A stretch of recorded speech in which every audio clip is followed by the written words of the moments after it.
All right, so I'm here joined by Chris Rhodes and Ben Watkins for debate discussion on the argument from contingency, or whatever you want to call the version of the argument of contingency that we'll be talking about. So I've got links to their channels in the description of the video, so definitely check their channels out. And yeah, if you guys want to introduce yourselves or share anything you have coming up or whatever, go ahead. So Chris, we'll go ahead and start with you. Yeah, I'm Chris Rhodes. I'm youth resist on Twitter, and I'm a high schooler with an interest in philosophy, theology, philosophy, religion specifically. I run a YouTube channel with two of my friends where we talk about these topics. I focus more on metaphysics and ontology. JC focuses on consciousness and philosophy of mind, and Gabe focuses on historicity and New Testament scholarship. And I'm here today because I recently passed. I mean, it's a longer story, but about 2 weeks ago, I came out as a naturalist. I consider myself an atheist now, and I wanted to come on with Ben and Caleb to discuss his version of the contingency argument. So, yeah, that's my introduction. So I'm Ben Watkins. I'm the host of Real Atheology, a philosophy of religion podcast, where we explore questions in the philosophy of religion from a non-theist perspective and attempt to answer religious questions once we have rejected something like theism.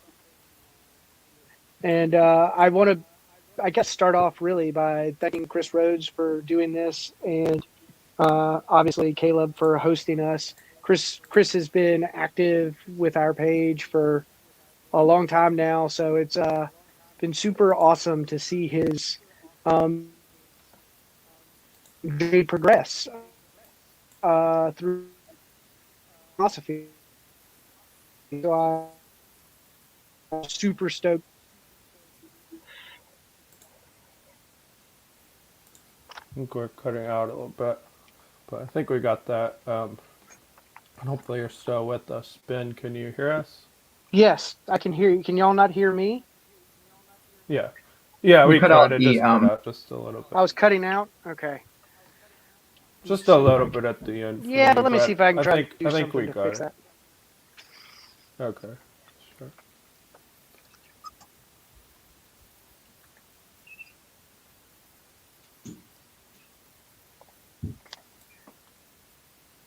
All right. Well, I do Can y'all think hear me better now? everybody who's yeah, I think that should be better.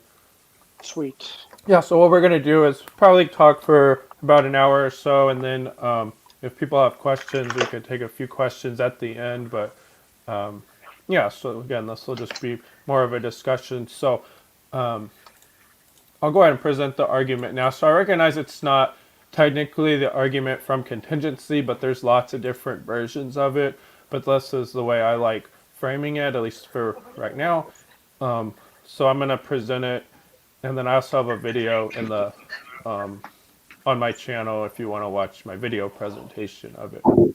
So the argument basically goes like this. So premise one: if there is causality, then causality must be grounded within a necessary foundation. Premise two: there is causality. Premise three: a metaphysically necessary foundation must be unlimited in its being. Therefore, there is a metaphysically necessary foundation, unlimited in its being. And then I would say that that's just a basic description of God in the traditional sense. And then, yeah, so I take premise two to be pretty much self-evident. I don't doubt the existence of causality, that there are, and by that I just mean like causal regularities, I think is pretty evident to me. But the contentious premises would be premises one and three. So that causality would need to be grounded in a metaphysically necessary foundation, and then that metaphysically necessary foundation would need to be unlimited in its being. And I'll just give like a quick defense of both of those premises, and then we can go from there. So the reason why I think causality is a concrete phenomenon, and that anything concrete needs to be grounded, or any concrete events need to be grounded in something concrete, is the argument that I'm making. And I don't think that a contingent foundation would be able to ground causality, because a contingent foundation, and by that I just mean it could be particles or a quantum field or space-time or whatever, that a contingent foundation didn't have to exist. But then that means it didn't also have to ground causality in every possible world, because if it didn't exist in that possible world, it wouldn't be grounding it in that possible world. But I think if it's not grounding it in some possible world, then it seems mysterious how it would be grounding it in our possible world. So the argument would be the fact that we have causality, and if you grant that causality needs to be grounded, that it would need to be grounded in a necessary foundation. And then premise 3, I argue that the foundation needs to be unlimited, because it seems intuitively plausible that any limitation in being is contingent, because we always can ask, why is it limited in that way and not some other way? And there wouldn't be able to be a cause that limits it because it's necessary, but there's no obvious necessity of its limitation, and it can't be a contingent limitation because it's necessary. Can't be a brute fact, because a brute fact I take as a contingency, so I take it that it would need to be unlimited in totality. And then from there, I think you could just derive the divine attributes. So, but yeah, that was a lot to unpack, but that was that's where my intuitions are coming from. So, what do you guys think of that? So my first comment, you said that the premise 2, I'm willing to concede, and premises 1 and 3 are challengeable. But I would also want to challenge the conclusion, in the sense that the conclusion is not God. So there's an extra step that seems to be put in here, that we conclude that there's this unlimited necessary foundation, but then we identify this unlimited necessary foundation with God. And so I think that there's a gap present here. So this information doesn't give us anything about necessary beings' moral properties. So this argument, even in principle, couldn't undercut something like an argument from evil. So it seems like we have the first stage of a contingency argument, but we need the second stage, the one that moves from the necessary foundation to God. Sure.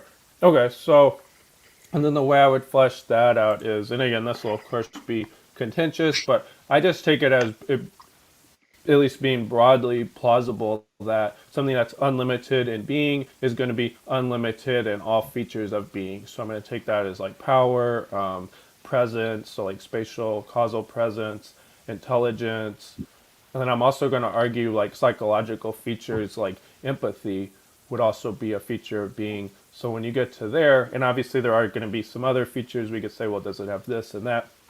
Not any feature that's going to require a limitation. So like being made of wood, it would need to be spatially limited to be able to be made of wood, so it wouldn't have that feature.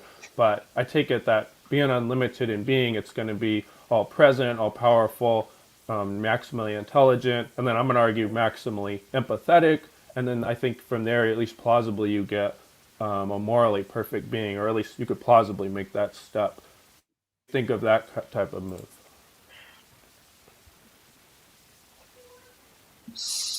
So,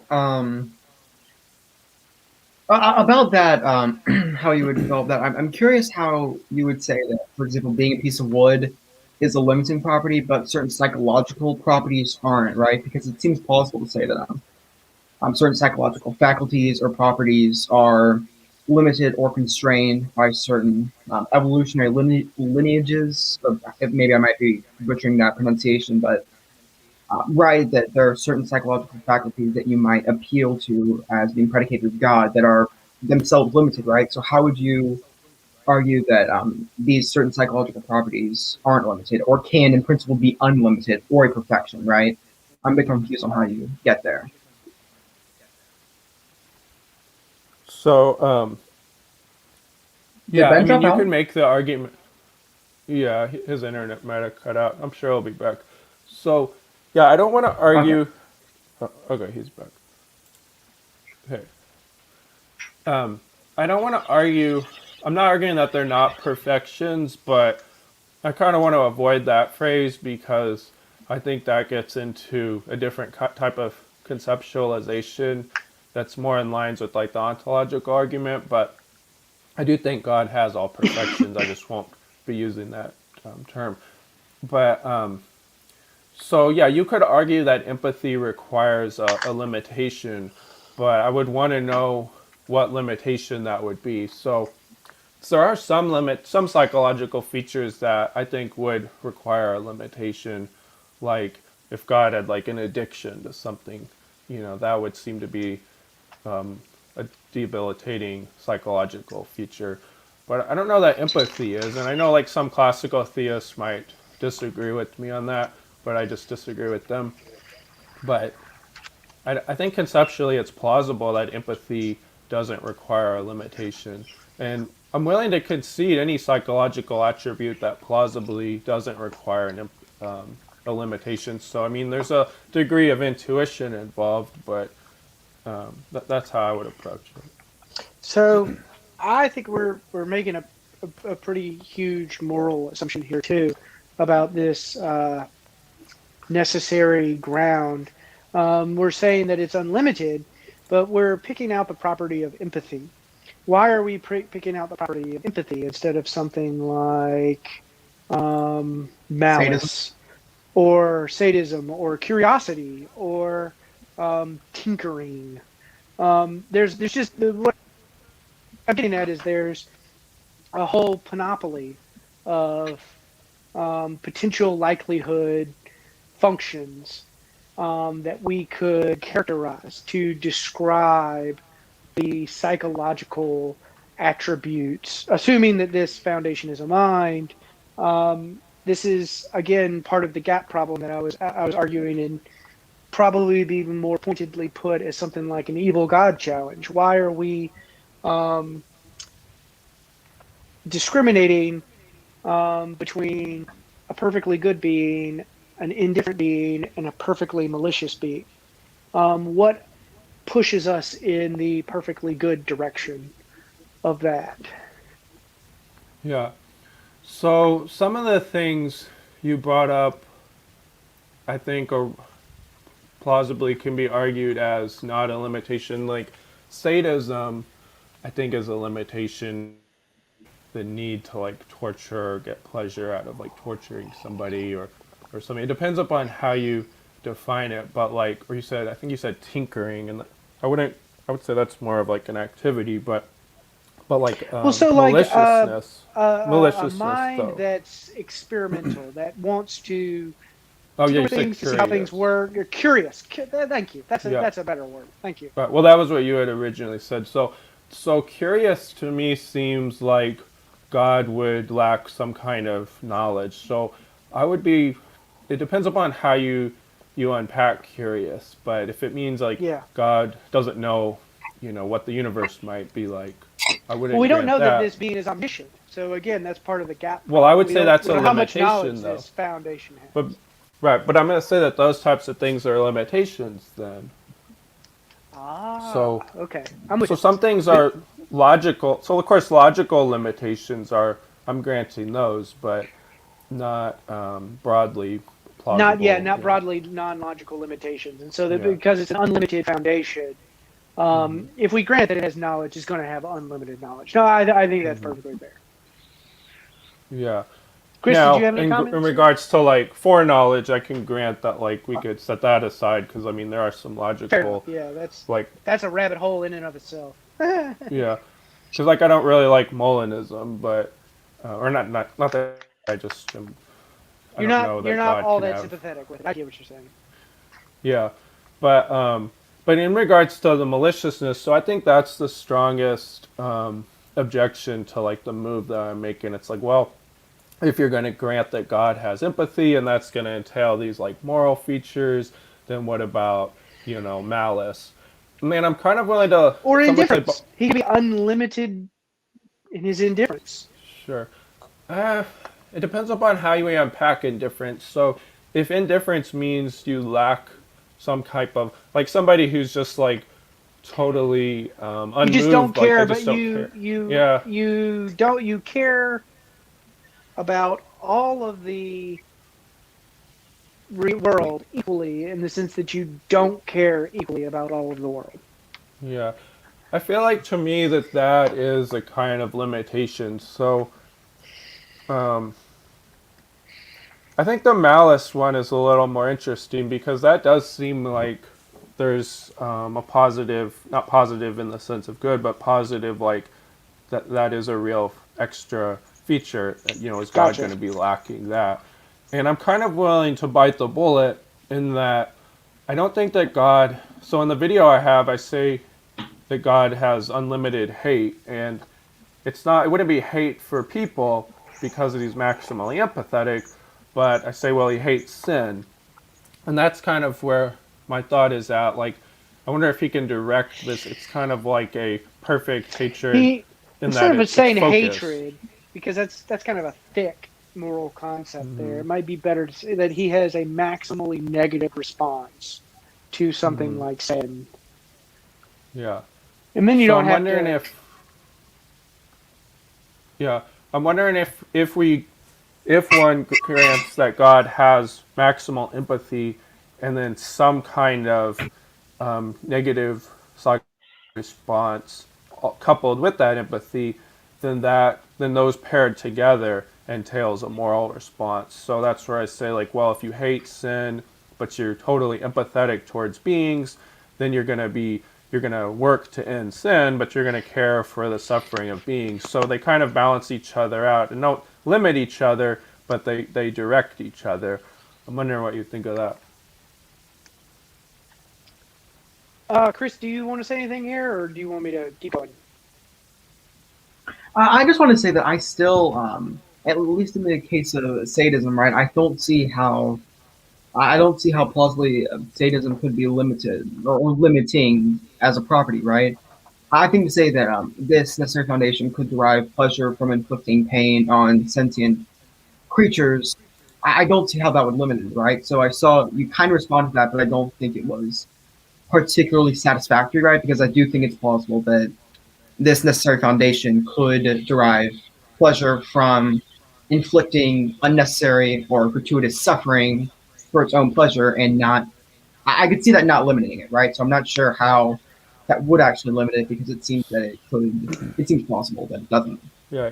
So the way I would respond to that is twofold. So one is if sadism is more of a token example of malice of some sort, or however we want to call that negative one, then I'm granting that God has the type, but it doesn't mean he'd have the token, right? So sadism being a particular application of malice, well, to me it does seem like a very particular kind, and a being that needs to derive pleasure from creation, I don't think is an unlimited being, but also a being that's maximally empathetic is not going to be able to or be interested in getting pleasure from torturing beings. So that's where I'm like, I'm willing to grant this negative type, but not necessarily as tokens. Likewise, God wouldn't be a being that's interested in being entertained by quality human interactions, because then he's needing.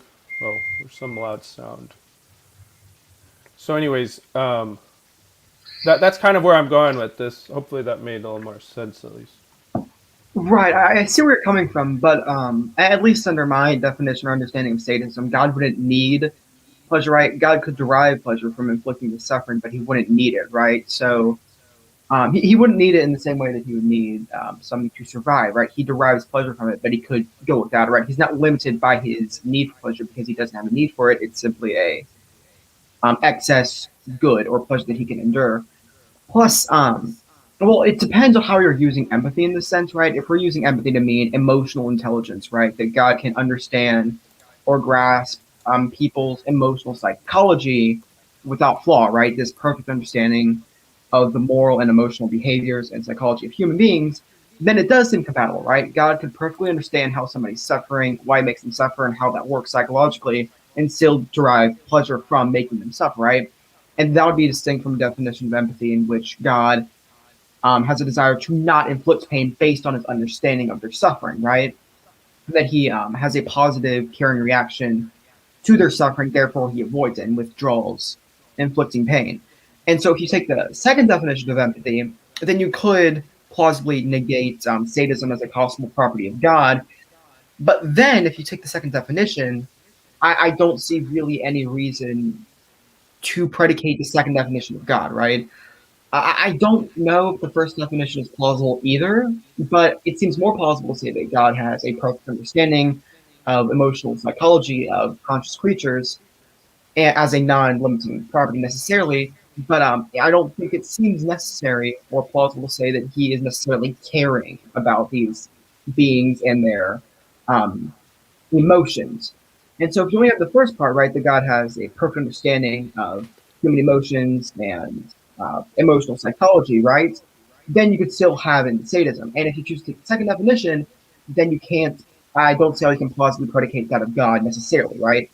If you Um, chose the second definition of empathy, then you choose between that or sadism without really going either way. So that's at least my thoughts on that. yeah. So I don't think that God needs to. I think if God is deriving pleasure from creation, then that does seem like a kind of limitation to me. So you could say it's a good kind of pleasure, but I don't imagine an unlimited being is gonna derive pleasure at all. He already has. He's already maximally fulfilled from his own being. But I don't. I think God would have both definitions of empathy. So he has the understanding, but he also has the care. I don't. I don't see what would be implausible about that. At least. Well, I don't see why we would be motivated to predicate that of God, right? Why would we need to say that God is maximally caring? Because in some sense, you could argue, I think plausibly, that if you care about something, you're in a sense you're dependent on that something psychologically, right? When we care about something, if that something gets hurt or damaged or something occurs to it that displeases us, right, we are affected negatively, right? We are in a way dependent or are made vulnerable by things that we care about. And so I think if you say God cares about humans, right, that in some way the what occurs to humans, what happens to humans, could affect God's psychological states. And if you say no, God enjoys his infinite existing bliss completely the same way, no matter what happens to humans, then it's hard to see how he could care about them. But if you were to go a sort of behavioral route and say that God doesn't feel this phenomenal experience of caring, yet he still will commit actions in which he seems to display care, right? Some sort of Thomistic idea of analogy.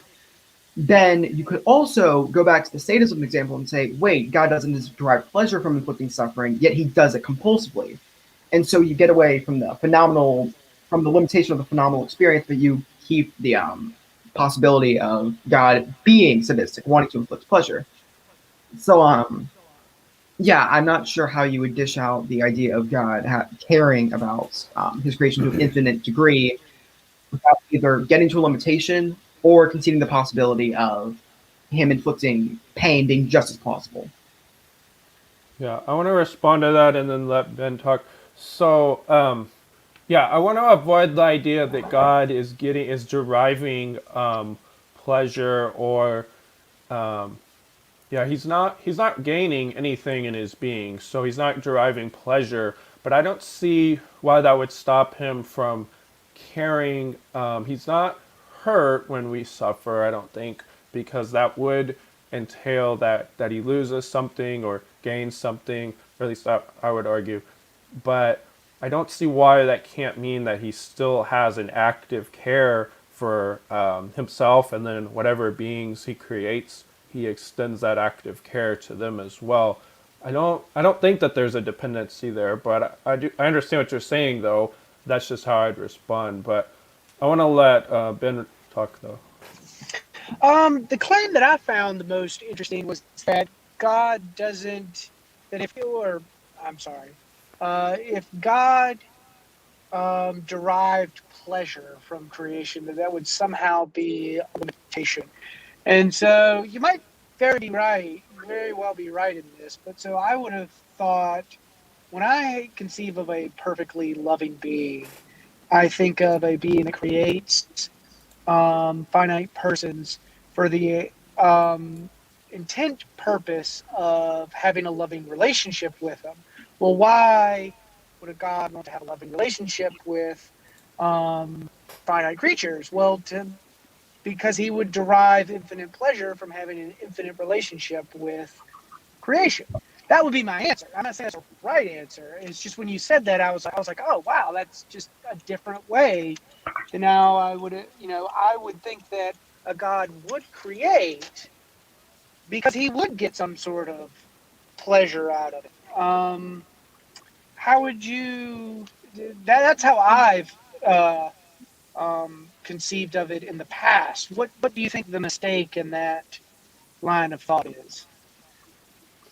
So it sounded like your starting point was like, this is how you would think a perfect being would be.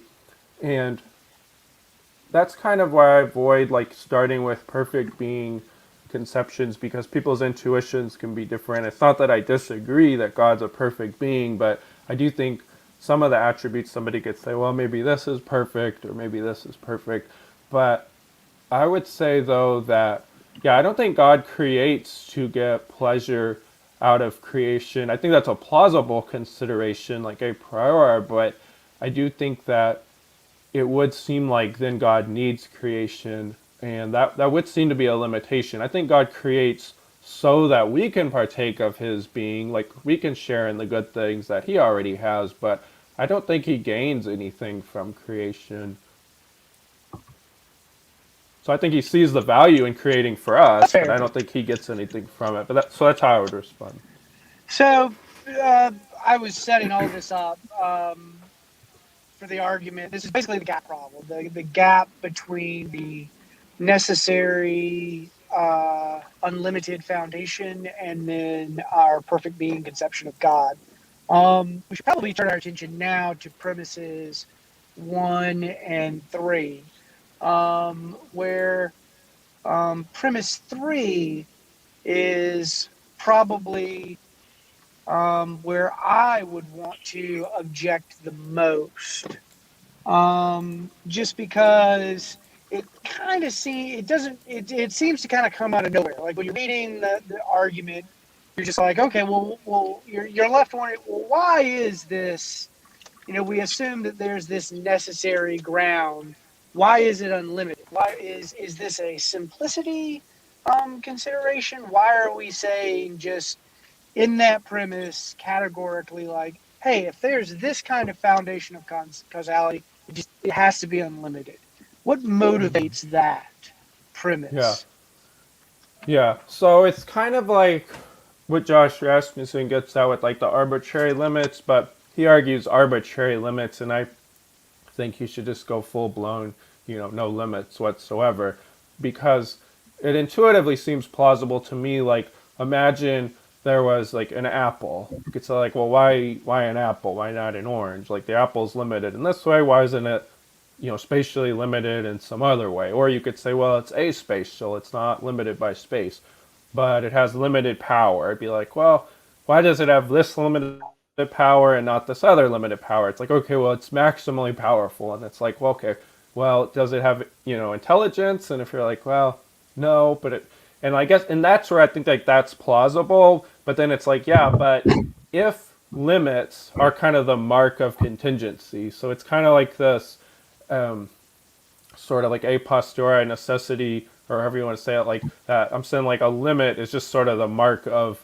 contingency, and something's a necessary foundation, then it's just going to lack limits. So then any feature, any concrete feature of being, I'm just saying it's like concretely just unlimited. So any concrete feature is just going to be unlimited across the board. Is kind of what I'm getting at.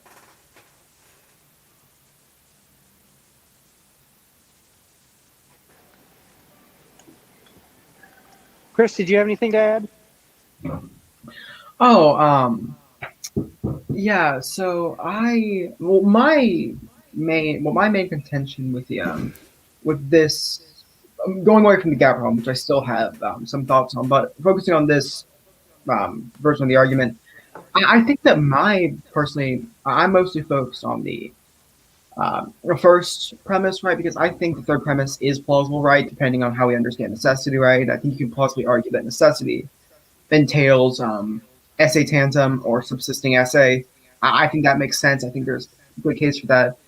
But mostly, I'm just a bit curious as to why there must be a sort of a unified grounds for causality, right? Because at least under my ontology, causal powers and examples of causal regularities are grounded in the substances that are doing the causing, right? If we'll say one natural object interacts with another natural object and causes an effect in that other object, then that causality or that exercising that causal power would be grounded in the object itself, right? There's no exterior foundation upon which that's grounded. It is simply in the causal powers of that specific substance and its essence, to use the Thomistic terminology, right? And you could argue that the existence of these objects is dependent on something exterior to itself, but that'll just be a de ente argument, right? What we're specifically talking about is the causal powers of the substance, and so I see no reason to extrapolate and say that it's dependent on a greater foundation.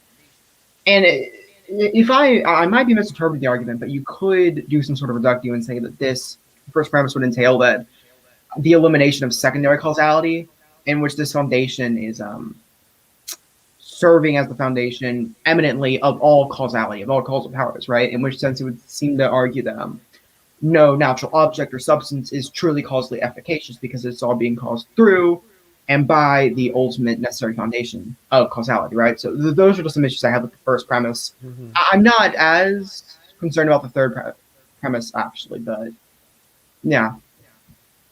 Okay.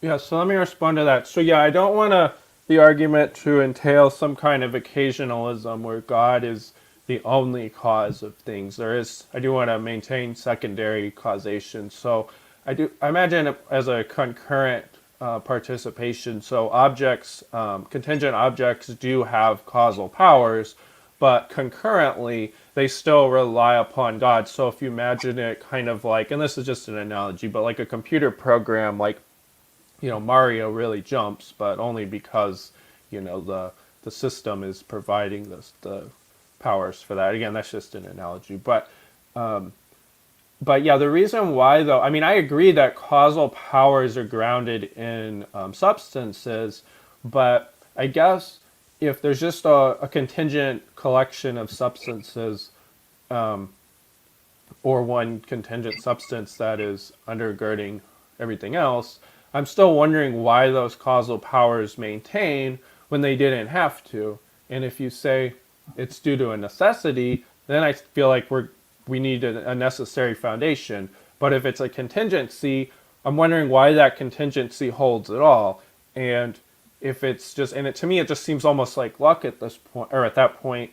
So I'm not really appealing to the principle of sufficient reason per se, and that I'm not making the appeal that everything needs an outside explanation, although that's oftentimes where the contingency argument goes. But I'm more just saying, like, I think that there needs to be a grounding for causal powers, and that with a contingent grounding, you're going to, which I kind of take that as like substances deriving. So you could say an individual substance grounds its own powers.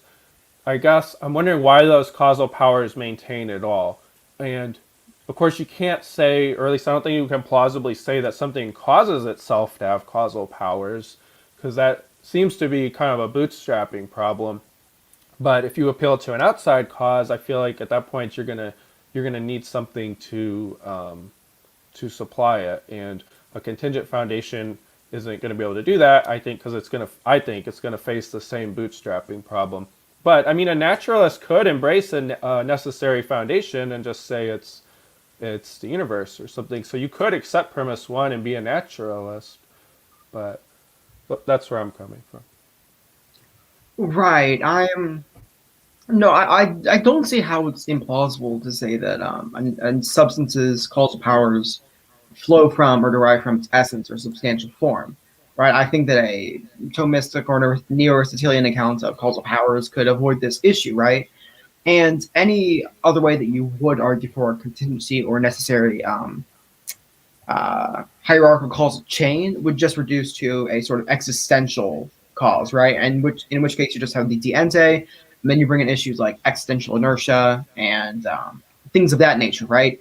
And so I don't know what is unique about causal powers that would render it your starting point for arguing for this causal principle, right? So not really causal principle. You kind of skip that in this particular argument, but right. I'm just a bit confused on why we would appeal to causality when we could reduce causal powers to the intrinsic, flowing from the intrinsic nature of the substance. So as long as substance exists and has its essence, it is metaphysically necessary. Especially if we adopt an essentials kind of modality, which I think is very plausible, that does these powers. Wait, you just said metaphysically necessary. Sorry, and what was that in regards to? Oh, that certain properties and certain causal powers are present in a specific substance with a specific essence, right? That what is possible, what's not possible, is defined by essences and their subsequent properties, accidents, right? And so, right, I don't know, I don't see how in respect to the causal powers, the causal properties, we would need to appeal to a necessary foundation. But it would be different if you appeal to existence, which it seems like your argument could kind of devolve into. At least under my analysis. Yeah, well, they are different arguments, of course. Yeah, I mean, we could look at the de ente argument, but I don't. That's going to get us down a different rabbit hole. But so you talk about like forms and essences. Now I'm like pretty skeptical of such things, and like I understand like Thomists aren't, but I mean that's going to be a controversial move, especially for a naturalist, I think. But I still want to know like why certain causal powers maintain. So if you're going to say, well, it's metaphysically necessary they maintain, I'm going to want to know what grounds that metaphysical necessity. I don't think a contingent concrete thing can ground a metaphysical necessity. But if it's not a metaphysical necessity, I want to know why those causal powers hold at all.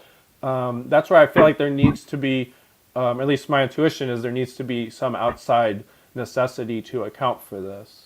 But I want to get Ben's thoughts, though, too. But you can respond to that if you want. So, this is a causal argument. So the natural question is, well, what caused God? No, I'm just kidding. That's a joke. I had to throw that in there. It was softballed in there, so I just had to. What caused the magical sky daddy? Yeah. So cosmological arguments typically, I divide cosmological arguments up into contingency arguments and causal arguments, because I think that the contingency arguments appeal to something like a principle of sufficient reason, whereas causal cosmological arguments appeal to something like a causal principle, like in the Kalam, like whatever begins to exist has a cause, something like that.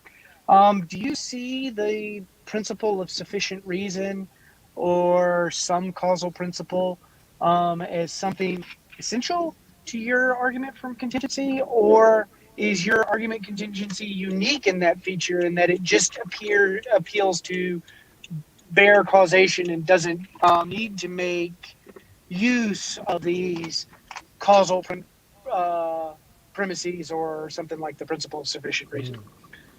Yeah. Yeah, so this argument I don't think needs a principle of sufficient reason in the sense of every contingent or necessary thing needs an explanation. Rather, it's more just needs causal regularities or causal powers need an explanation. So it could be a restricted principle of sufficient reason, and the causal principle. I mean, technically, it doesn't need like the principle like whatever begins to exist must have a cause. I tend to think that needs the principle of sufficient reason to work, but yeah, it doesn't have to have those principles be in place. So you wouldn't need that for something like your first, because your first premise is an if-then statement. So it's like saying, if so and so is the case, then this other thing must be the case. So I would have seen that as the principle of sufficient reason is what necessitates this. That's what I'm getting at is with the first. We talked about the gap problem, and then we talked about premise 3. So I'm trying to, Chris, touched on premise one as well. So, Yeah. but I'm trying to see what all is involved in premise one. Yeah. Well, premise one, I see it as that, and maybe there's something in literature that talks about this, I don't know. But oftentimes with like contingency arguments, there's an appeal that like Proust and Rasmussen and some others make where it's like, well, if the principle of sufficient reason or some kind of causal principle wasn't true, then like why isn't there causal chaos basically? And I don't think that the causal chaos principle or like I think that intuition is plausible. Oh, we lost him, but I'll keep going. So I think a causal principle, that causal argument, like why isn't there chaos question, is plausible, but I don't think it entails the principle of sufficient reason. But I do think I do think it requires some kind of explanation as to why we don't see causal chaos. So I think you do need causal grounding, but I just don't find it plausible to ground causality in a contingent foundation because it doesn't ground it in every possible world by the mere fact that it's contingent. So I want to know, why does it ground in our world at all? It's like, yeah. Anyways, that's where that intuition's coming from.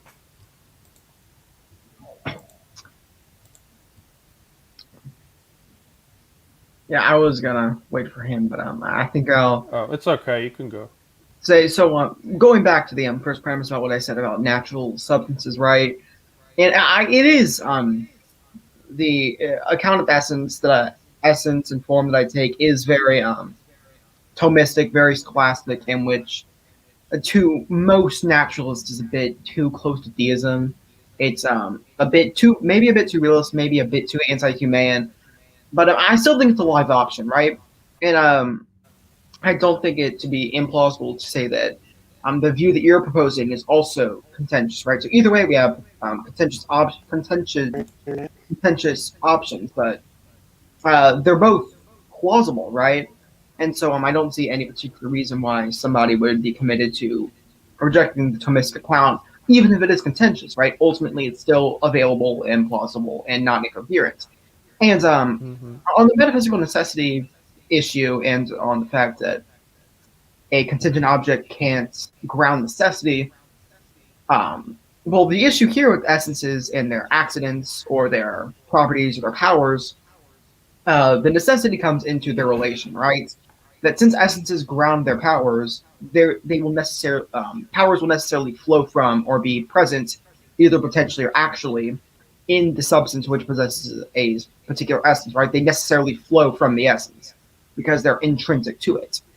And that's where the necessity would come in. And since it's a necessary relationship or grounding, I believe that a contingent object, entity, or whatever could, in a way, be intermingled with necessity because it's not directly grounding the necessity. It in some way participates in the necessity with its grounding. So, yeah, that last part maybe I may not have articulated it clearly, but that's at least my thoughts on it. No, I get what you're saying, and I'm not arguing that. I don't think that this argument requires forms and essences to not be the correct account of causality or individuation or whatever. But I think if you adopt forms and essences, it really lends itself to other theistic arguments. So I just think it's interesting. But I just think it's more interesting that you bring it up. But I still think it raises the question in my mind that, so premise one is predicated on this idea that causal relations can only be grounded in something concrete. And that could be a contentious claim, but I think it's plausible. And if you're going to say that there is some kind of necessary relation entailed by a contingent essence or contingent form, I do think that that is difficult because then you are, it seems at least, you're grounding a necessity within a contingency, or you're not, but then you're not grounding it in something concrete. So I think whatever horn you take, I think it's going to either you're not grounding it or you're going to need something concrete that's also necessary, is how I'm thinking about it. So the universe might be necessary in that sense that you just described, in the sense that it's self-dependent, because there is a certain type of whole of parts. relationship, with each individual being dependent on early individuals in the sequence. Let me try to word this another way. So necessarily there is at least one member of the set of contingent things. The reason the universe as a whole exists is because it's composed of or identical with these successively dependent states. Each state of the universe is sufficiently explained by earlier parts of the universe, and the existence of the universe as a whole is entailed by the existence of all the parts that compose this whole. So the obtaining of the entailment relationship between the dependent parts and the universe they compose is the necessary and sufficient reason why the universe exists. So I'm not saying I believe this. I'm saying that's how we would cash out the idea of this, universe being necessary, but there's also this essential feature of contingency. Does Yeah. that make sense? So So yeah. So necessarily, there's two senses. yeah. Yeah. Yeah, there's two senses of necessary, of course. So like if you're saying the universe, see I think it's simpler if we just say like space time or whatever could be, or quantum field could be the necessary foundation, and that would be a naturalist foundation. But if it's only necessary in the sense that it's uncaused, then it would still be modally contingent, and I don't think that that's enough to ground the causality, because it wouldn't be grounding it in every possible world. But if it's modally necessary, then it's a necessary foundation, but then you're granting premise one. So that's kind of where I'm coming from on that. Gotcha. Chris, did you have anything to add? I don't think so at this point. I think Okay. most of my objections Ben has brought up pretty well, and yeah. Okay. Well, I think we made the, pretty good progress, but yeah, if there's other things you want to touch on, Ben, we can, Yeah, or if you we've want got a to, couple more well, minutes, so yeah. I guess I'll just touch on. So Kant famously objected to the cosmological argument by saying that the idea of a necessary being is just incoherent. So, like a necessary concrete being, because you're saying like it's not an abstract object that grounds causation; it's a necessary concrete being. And so Kant objected that. The central concept of that turns on the ontological argument. So because there's problems with the ontological argument and this idea of a necessarily existent concrete being, there's Ganilo's objection, this idea of a necessarily existent concrete island, we can drive contradictions. And so that this entire idea of a necessary concrete being is just nonsensical. How do you tackle? That's just a perennial, objection, because Kant is so freaking famous that we can't we can't ignore his objections about anything. We've got to. Yeah. So what do you make of? I don't put much stock into this objection, though it is a perennial objection of cosmological arguments. How do you tackle? We can use the last minutes then to tackle that. Yeah, and if people are watching, if you guys have any questions, go ahead and throw them in the chat now. Yeah, so I'm not a fan of the ontological argument, and we've discussed that in the past. I don't agree with Kant's, and I haven't studied his thoughts in that in depth, but yeah, I don't think that a cosmological argument needs an ontological argument. I don't find there being anything incoherent about the idea of something being modally necessary. It's just a question of how do we establish that there is such a thing, and yeah, so the argument, of course, is trying to arrive at that through causality in a Leibnizian or Thomistic sense. I don't think the ontological argument works because, basically, for the reason why I think this argument could work, because I don't think there's anything to ground anything in the ontological argument. It's purely abstract. So, and I don't think an abstraction can ground anything concrete. So, I think the ontological argument fails where this one could work.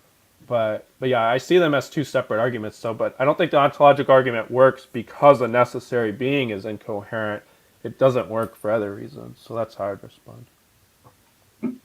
So the other standing objection would come from Bertrand Russell, in the sense that the universe just is. It's just a brute fact, and I think you've already touched on this, that you rule out this brute fact option because you think that the foundation has to be necessary. And so if we just bite the bullet and say that the universe is a brute fact, we have something contingent. And so we can't, a contingent thing is not going to provide a satisfactory explanation of something something necessary. Is that more or less how you approach that Russellian brute fact type objection? Yeah. Yeah, so like the brute fact objection could work, I think, against like a Leibnizian argument, and we haven't got into whether it does or not, but yeah, I mean, somebody could argue that a substance could exist without a contingent substance could exist without a causal explanation, at least in and of itself. There's nothing incoherent about that, and it would be brute in that sense. But this argument would argue that, but that contingent substance isn't going to be able to ground causal relations, so that's where it wouldn't be feasible for this other reason, even if it is coherent that there could be a contingent substance without a causal explanation. Gotcha. Chris, did you want to add anything? No, I don't think so, actually. Okay. Sweet. Okay, cool. So Do we have let's, questions? Move to a question section? yeah, we have a few questions, and yeah, I really appreciate you guys coming on too. This has been a good discussion. I'd be happy to have more. Yeah, let's go through Thanks the for having me questions, and on, then dude. Seriously. Yeah, anytime. Just shoot me I love having Yeah. these conversations. And this is super awesome. Chris, thank you again as well, too. Yeah, It was super awesome to both yeah, meet you in this is person. good. Yeah, this was a lot of fun. I'm glad we got to do it. And it makes me wish that I did these things more because I know Ben does this fairly often and Caleb hosts them often, right? And this is like the first time I've done it. I don't know, but like for a couple months, yeah. But I really enjoyed this. I thought it was very insightful, and it was nice to hear you guys' views on these this broad issue. But yeah, I enjoyed this a lot. Nice talking to you guys. Thanks for having me on. Yeah, no problem. If you have more thoughts, you guys can always message me and other people listening too. All right, Theus Thinker says, does premise one fall victim to a quantifier shift where there may be many causal chains grounded, terminating in their own foundation without there being one and only one grounding for all chains? So since I think you you should first describe what a quantifier Yeah. shift is here for your listeners that aren't familiar with it. This is a very good question, but it definitely uses some high-level concepts. Yeah. I'm probably not going to describe it in the best way, but my understanding is it would be like saying because something could apply to everything, therefore it does. Something like just because every student could be in the classroom, therefore every student is in the classroom, something like that. But there might be a better way to explain it. I think a good example would be something to say that every object, well, pertaining to an argument like this, that every single object Y has a cause X, which would be extrapolated to in the quantifier shift to say that every object X is caused by Y, rather than saying that every object has a cause to say that every object has a singular cause, right? This sort of one cause of all these objects rather than an individual cause for each object, right? And this would apply to this argument by saying, well, you're getting this idea that all causality is grounded or has a foundation, and you're saying that, oh, every single event or instance of causality has a singular grounding rather than an individual terminating grounding chain. So, yeah, that's the idea here. Yeah. And that I'm not sounds gonna like it's kind of describe it better than that, so I'll... okay. Wait, you're saying you can or no? Oh, I cannot. Both okay. of y'all described it better than I could. I'm going to keep my mouth shut so I don't sound stupid. So the way I would respond to this question is that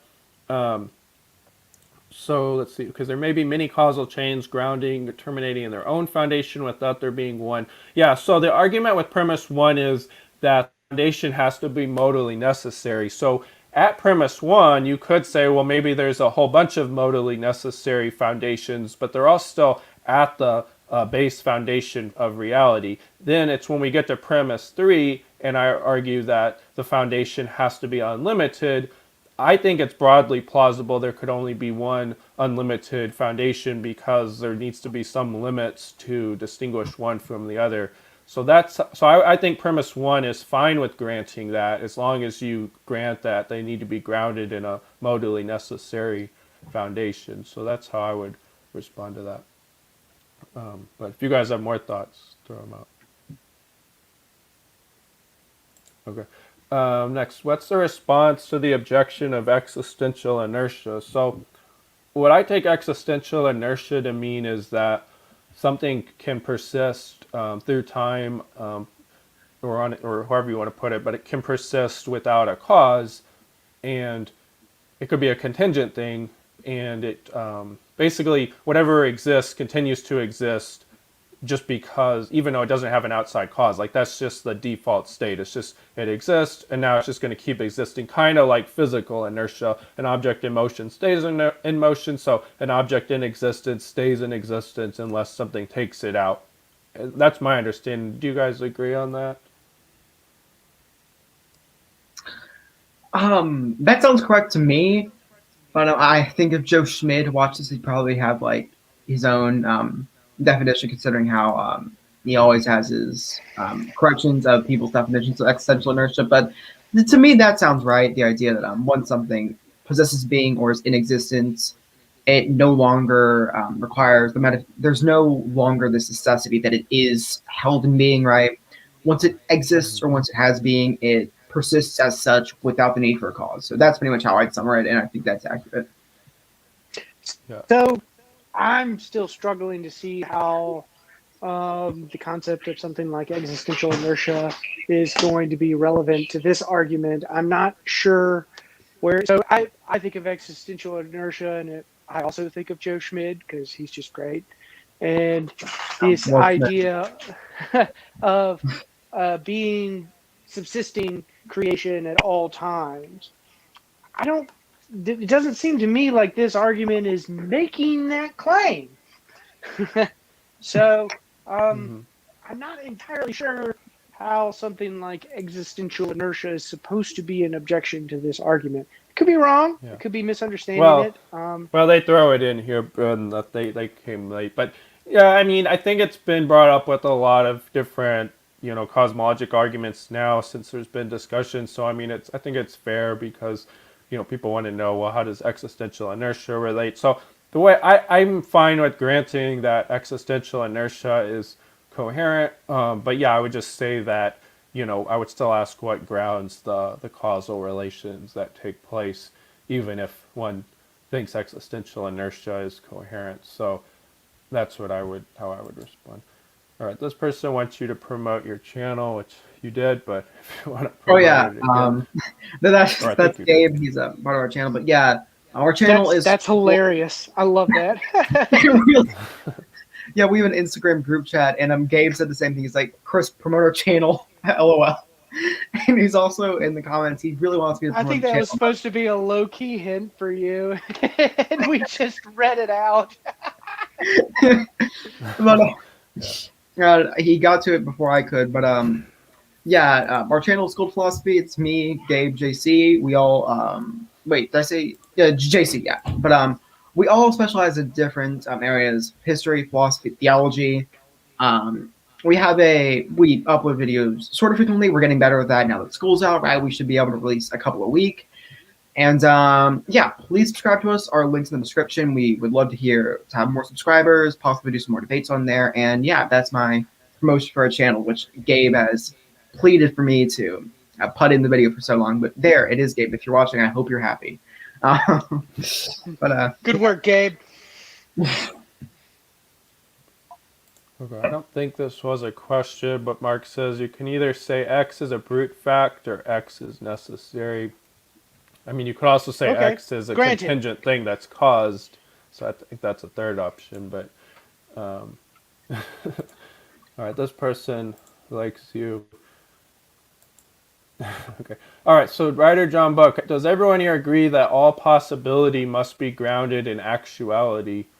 Well, I'll go first. I think that's true for, or at least this argument is arguing that that's true for a relation. So all causal relations need to be grounded in something concrete. I think that is true for anything concrete as well. But since I'm willing to grant that the argument doesn't require the principle of sufficient reason, you could say it's at least coherent for something to be a possible contingent object, and that possibility not be grounded in something concrete, I suppose. But I guess, I don't know. I think if you accept the argument, then yeah, you would have to say that's not possible. So I agree with that, but what do you guys think? I guess logically So, possible, though, wouldn't be, but yeah, go ahead. possibility must be grounded in actuality. So I have an initial skepticism towards that, in that it was once possible that we went to the moon, but it wasn't actual that we went to the moon. And then now we are actually, and given today's standards, it's possible that humans can live hundreds of years, but it's not actual that humans can live hundreds of years. So I would think those are pretty straightforward counterexamples to the idea that possibility must be grounded in actuality. However, I might be conceptually confused there, and I'm not entirely sure what they mean by possibility being grounded by actuality. Does this mean that the possible worlds that we conceive of must be connected in the right way to states of affairs in the actual world? Yeah, maybe that is true. I don't know. It's really, for me, it's going to depend on how we're cashing out this claim. So when I read this, I automatically interpret it through the scholastic lens, in which case I would agree with it, right? I think anything that is potential or in a state of potency is grounded in that which is actual. Everything that is a causal power, a causal capacity, is grounded in something that is actual. And I think that you could extend this to a sort of maybe an essentialist theory of modality, right? That only actual essences or actual objects, actual natures can give rise to possibility and the actualization of potentials, right? And so that everything that we say is possible, metaphysically possible, is grounded in what is actual, right? What is actual, what actually exists, will determine what is thereby metaphysically possible. So, yeah, I think I would agree with that. I think it's a metaphysical triviality, at least under my system. Yeah, I would say if you're working under an Aristotelian type Thomistic, metaphysics, then yeah, that would have to be the case. So yeah, I think we all sound like we're in general agreement, but I do think, John, that the question's a little bit broad. That I'm fine with granting it, but I guess I'm wondering if like mathematical possibility is. I mean, if mathematics isn't real, it wouldn't technically be grounded in actuality, but that would be like where I would think that there might be a rub. But okay, This is like a deep question that we could potentially write a book about. Yeah, Jordan Finley, who's debated Chris, and he's been on here I won. a couple of times. Crushed him. Nice. He didn't miss a beat on that, did he? I still have issue accepting premise one. If there's causality, why couldn't it be a brute fact? Why must the existence of causality in one possible world, yet not in another, That's the require an Russellian explanation? objection. Yeah. So yeah, you could take that line. It's just that, and it's going to be an intuition, but I'm just wondering. So a contingent foundation is not. I'm wondering how causality gets grounded at all. Then, so if it's just like luck, then I don't think it's really causality. It's just like it lucked out, and I think that's just a lucky happenstance, and I don't take that as plausible. But if he's saying, well, no, there really are causal relations, they're just a brute fact, well, then I'm wondering what is grounding those causal relations, because if you're saying that a contingent set of substances or one contingent substance is grounding the causal relations, it's not doing so necessarily. It's doing it in this possible world, but it's not doing it in another possible world. That means if it was, or at least it seems to me, that means if it was absent, there would be no grounding. It just would not be a fact that this contingent thing grounds these things. It's sort of like an emergent fact. But then I think there's a bootstrapping worry. How does it bring about this grounding relation when it wasn't a concrete fact already in place? That's where the thought is coming from, and I'm not saying somebody couldn't rationally disagree with that, but that's where my intuition's coming from. So I want to say that I have to go now. I think this is about time. Oh, I guess wrapping up anyway. But yeah, I really enjoyed this conversation. Thank you for having me on, Caleb. I enjoyed discussing with you and Ben. I'd totally be up for doing any of these debates in the future, whether it be hosted on Caleb's channel with another interlocutor or another conversation with Ben. I'd love to do that, and I appreciate you guys for having me on and for having a great conversation. Talk to you later. Yeah, thanks for coming on. All right, well, if you have a moment, Ben, I'm just going to answer one last question, but if you got to go, you can do that. I got one more in me. So this will be our last question, though. Yeah. So what's the explanation for the principle of sufficient reason? So The principle I of think if the sufficient principle, reason. It's self-justifying. yeah. So I think it would explain itself. Yeah. Yeah. So it would be like the law of non-contradiction. It would just be a necessary truth. Now, I don't think it is a self-evident truth in the way the law of non-contradiction I take to be just self-evident, but I think you could make that case, and I think that was, I think that's the way that somebody would defend it. But I think apparently they were joking about that question. So I'm sympathetic to I'm skeptical of the principle of sufficient reason because I think there are good reasons to be skeptical of it, but I also think there are good reasons to be sympathetic towards it. Like I think it's probably one of the more interesting areas of philosophy discussion in the sense of what is the truth value of the principle of sufficient reason and where is it applicable and where is it not applicable.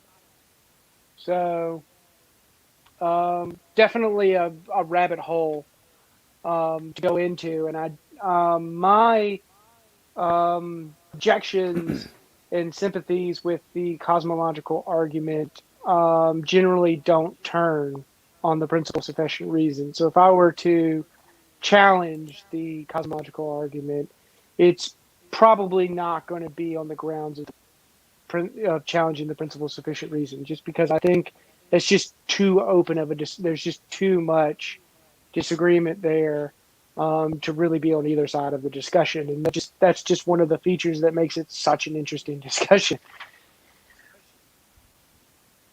yeah. All right.